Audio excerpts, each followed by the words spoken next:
Assalomu alaykum hurmatli kuzatuvchilar. 80 kvadratli katta sifat qurilgan obyektimizni santexnika ataplenish ishlarini yakunladik. Har bitta xonaning bitta santexnika nima ish bo'lgan ko'rsatib o'taman. Xo'p, kirganda koridor, ro'parada sanuzel. Xo'p, tipul pol shaklini 15 sm to'qib berganmiz.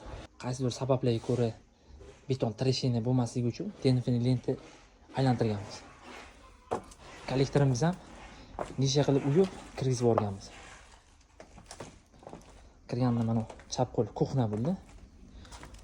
Ro'parada mebelni zona bo'ladi. Mana bu yerda mo'lka bo'ladi. Bu xonamizni ham shagina 15 sm to'qib berganmiz. Bu joyga radiatorga joy tashlab berganmiz. Отделкасы bitgandan keyin xudo xolasa qo'yib beramiz.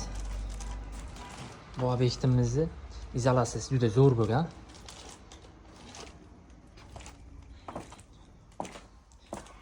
Keyingi xona spalnini ko'rsataman kattalar uchun. Bu joyga ham radiator tashlab berganmiz. Klientni xohishdan kelib chiqib.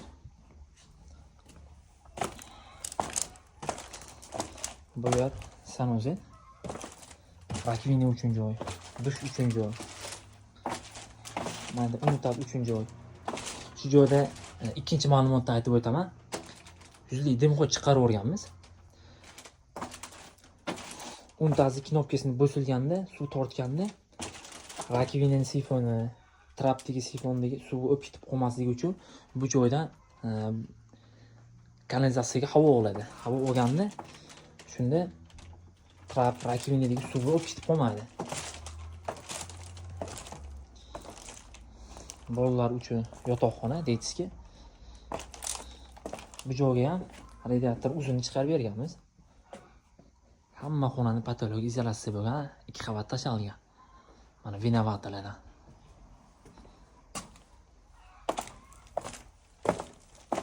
Keyingisi bir mehmonxona. Bu xonani ham shagina 15 ta to'qib berganmiz. Chekkalarni aylantirib denfinli lenta, radiator uchun joy tashlab berganmiz. Tipul poli gradusini 35-40 maksimalni beramiz. Qolgan issiqligi radiatordan olamiz. Shu yana bitta ma'lumotni aytib qo'ying. Padachi obratga bitta trassamiz bor, bitta konturimiz bor. Keyinchalik narigi tomondagi uylarni atapleniya qilaman deysa, ulasa bo'ladi. Kimgadir shunaqa sifatli santexnika ishlar kerak bo'lsa murojaat qilaverasizlar.